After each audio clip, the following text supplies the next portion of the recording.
So usually offensive tackle classes are relatively strong. We've seen it for the past several years with guys going in the top five and multiple going in the top 10, 3, 4, 5 offensive tackles going in round one.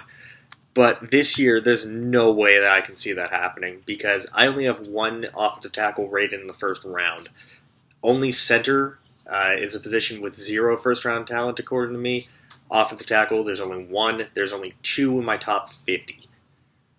And at the beginning of the year, this was a position I was looking forward to scouting. Cam Robinson was supposed to be an absolute monster. Roger Johnson was supposed to be an absolute monster. Connor McDermott was supposed to be a mid-first-round guy.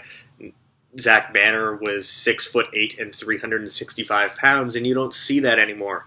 And all of those guys, in one facet or another, have been really bad this year. So let's just get this Band-Aid off while we can, and let's talk about the top 5 offensive tackles in this class, because I am a glutton for punishment. Number 1 is someone I didn't even know existed until about midway through the season, and that's Ryan Ramczyk out of Wisconsin. He's 6'6", just over 300 pounds, really good athletic frame. Basically kind of reminds me of the type of guys that Luke Jokel and Erik Fisher were coming out of college in 2013. Those tall, skinnier, but tremendously athletic left tackles. He is kind of a one-year wonder. He transferred at one point, but he's got the best tape out of anyone in the class, and that's enough to do it for me. Number 2 was everyone's preseason number 1. That's Cam Robinson.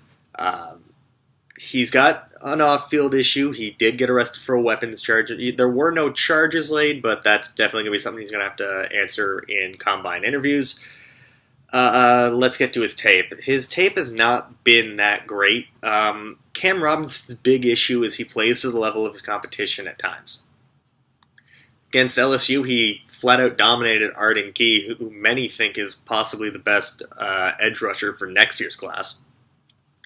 And against a banged-up Myles Garrett this year against Texas A&M, and Myles Garrett may very well be the number 1 pick in the draft, he did very well against Myles Garrett, but Garrett was injured. But Derek Barnett destroyed him against Tennessee. Several clips of him looking completely off balance, running around in a circle trying to find Derek Barnett. And Derek Barnett is, while very good, definitely someone where a top tackle should at least be able to compete with head-to-head, and it didn't look like they belonged on the same field. Robinson's tape is very up and down. He's got terrible consistency. His footwork is sloppy at best, depending on the game. If he's facing a really good edge rusher, he's usually at the top of his game. If he's facing someone that he thinks in his head he can beat, his footwork falls apart. Number 3 is the right tackle from Michigan, Erik Magnusson. Just a really solid right tackle. I don't know how many left tackles there would actually be in this class at the next level. Erik Magnusson kind of reminds me, and this is going to sound nuts, a little bit of Tyron Smith in that it was a right tackle in college that can definitely move to the left side at the next level. He's got the footwork. He's strong. He's a good people mover. He's great in pass protection. Just really solid. And you can probably get him towards the end of round 2, maybe even early round 3. I forgot to mention, Ramczyk is graded as my, in the 20s for me. To be specific, Ryan Ramczyk is rated as my 29th best player, and Cam Robinson is rated as my 34th best player. So these are guys that you're probably going to get towards the end of the first round, maybe early second round. Someone's going to get boosted up due to need. I don't see a situation in which both go in the first round with so much talent at other positions and such a weak class at tackle. As for Ramczyk, as for Magnusson, as I misspeak there, Magnusson is rated right now as my 69th best player. So you're looking at him probably late second round, early third round. Moving on, my number 4 tackle is Chad Wheeler from USC, a 4-year starter at USC, One problem is that he's got a ton of injuries. If he wasn't so injury prone, he'd probably be my number 2 tackle in this class. Just very consistent. You could tell from the first couple of games of the season with USC, when Wheeler was out, that offense sputtered. Part of that was because of the quarterback, but the other part of that was that he really did not have a lot of help. The offensive line was in shambles without Wheeler. It really solidified when he came back, and Sam Darnold had to face way less pressure with Chad Wheeler playing. Wheeler's probably someone you're going to be able to get in round 3. Definitely a left tackle at the next level. A little on the small side, around 6'4", but definitely someone where his play makes up for his lack of size.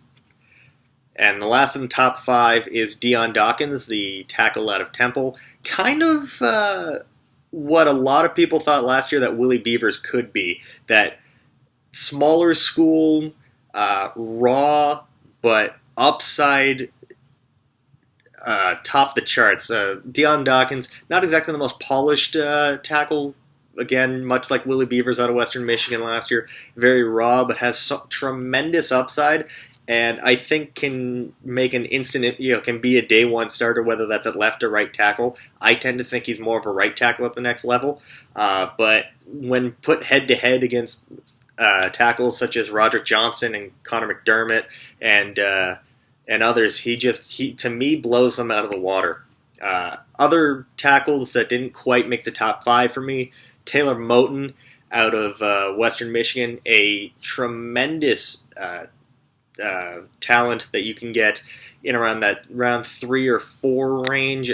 Just small school, has a tremendous upside. Again, a lot of these guys are based on upside. One guy who flopped miserably is Roderick Johnson. Coming into the season, he was my number 2 rated tackle. He's right now my 8th rated tackle, and I believe my 96 rated player in the class. So just a tremendous flop from him this year. Surprisingly, there are 8 tackles in my top 100, but that should not be a reflection of this being a strong class. It's more or less that there are so many mid-round mediocre tackles, but there's nothing that's really strong in this class. So that's going to do it for this video. As you know, like, comment, subscribe, follow me on Twitter, all that jazz. And until next time, talk to you later.